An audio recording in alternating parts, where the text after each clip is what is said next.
for a dose of vitamin M. And guess what day it is today? Yep, today is a Monday Motivational Minute. And here's what we have in store for you today.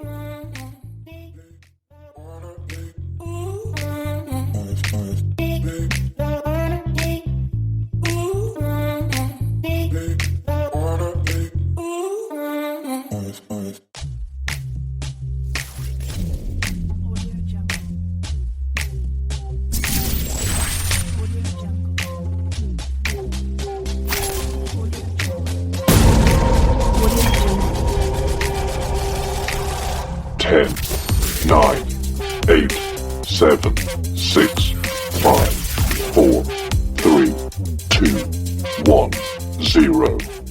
It is Monday, of course. It's Monday, another great Monday, another great gift for a awesome week. Yes, it is. All right, the word of the day is give. And the Googleation Dictionary definitions from Oxford Languages describes give as freely transfer the possession of something to someone, hand over to. When was the last time you gave someone something? Out of the kindness of your heart, of course, not in malice. When was the last time you genuinely gave someone something? How about a perfect stranger? When was the last time you gave or gifted a perfect stranger something? I pause here to ponder. You know, the beautiful thing I have noticed personally in my life, and I'm not saying I am perfect, far from it, but I've noticed that, well, giving is one of my love languages, I gotta admit. But other than that, I digress. But I have noticed that in the events that I have given, I have always had. And I'm not saying that was my intentions for always giving. I'm just saying that I've observed and noticed that the universe has always been kind to me in that gesture.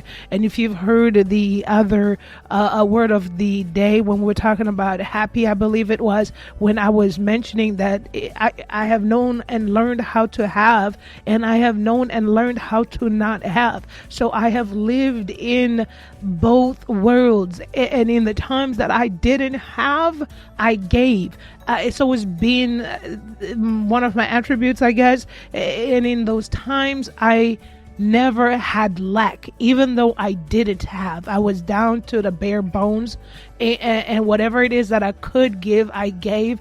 And the universe always rewarded me and kept me maintained in a steady fashion. And once again, this wasn't giving in the retrospect that I want to get something back or I need to get something back. I just noticed how genuinely the universe took care of me as well as an individual. And I'm also appreciative of that. We talked about that last Monday. And so when was the last time, friend, you gave something, a gift, or just gave to a complete stranger? You know, so, you know, when we learn our love languages, or we learn what keeps us moving, I've always, since I was young, I can remember whatever it is, if it was a letter, a makeshift card, or whatever it was, I always like to just give.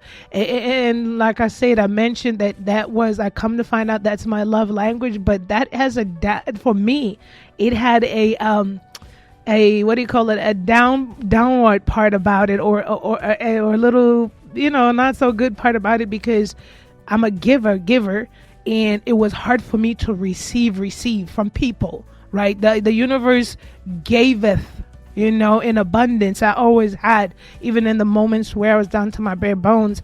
But what I mean is from other people. Like, I'm the type that loves just to shower, surprise strangers or whatever it is, because I just, you know, my mantra in life, even though this is not grammatically correct, but I've always said, if I got it, you got it. I don't care who you are. I don't know you, but if I got it, you got it. If you're sitting next to me in a train, in a bus, anywhere else, wherever we are, if I'm eating, you're eating. That's just how it's always been. And so, But and then so life itself had to teach me, right, to receive from people, because that part I had a hard time when people did gift me and or did give or reciprocate. I would always have a hard part receiving, because I felt like I should be just the one giving and not in no braggadocio, or just like it's all about me giving. It was just always awkward, But I thank life for teaching me the greatest lesson of all, which is the lesson of learning to receive from other people as well. And that's what life is, right? We're learning as we grow, and we're growing as we learn. So friend, let's go back to the giving part.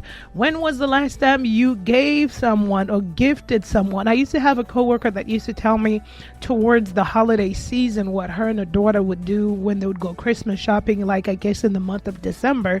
Every time they would go Christmas shopping, not Christmas shopping, but every time they went shopping in the month of December, like at a grocery store or at a Walmart, they typically liked to pay for the people in front of them and so forth. And that was her love language. That's what helped them as well, made them feel good. So when was the last time you gave or gifted someone, some stranger, something, or someone something? Now understand that giving does not always have to be monetary, right?